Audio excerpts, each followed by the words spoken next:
you have like broken families with no father, no big brothers, and so the music becomes the father. You grow up, you get the lessons that you would got from your dad, and it's like you paying $10 for a whole lifestyle again. That's why these white kids could dress and act like niggas, because all they got to do is go get 10 takes. Hood 101. Rap is essentially a black art form, and surprisingly, 70% of rap music is bought by white young people. For the government, there is nothing worse than a revolutionary having a voice like cinema and records. Can you imagine your mom's the DA or the judge or whatever, and they send cats that look like Tupac to jail all day, and then their kid has this poster on their wall?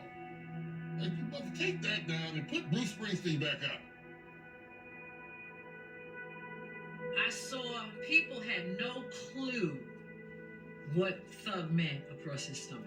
It started with 50 niggas. 50 niggas, never ignorant getting goals accomplished. 50,000, 50 million, and it was a movement that was gonna bring everybody all over the ghettos together. Here we go, we're gonna send this one out to the old school. All these motherfuckers in the Bronx and Brooklyn and Staten Island, Queens, and all the motherfuckers that laid it down. It was just about unity. He just wanted to broaden the horizon of all of hip hop. I remember Mr. Magic Flash, Grandmaster Cass out there raising hell, but it last Eric B. and Rakim was.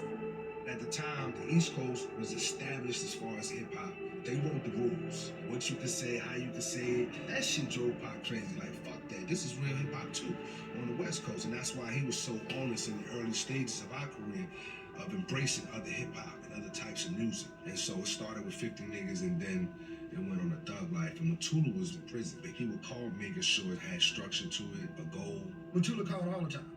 Matula was who put Watani with us. Watani was a gift from God. In addition to being elder, he was a security specialist. He understood what was going on beyond what any of us saw.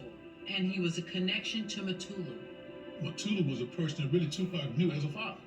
But the feds actually tried to not allow that relationship.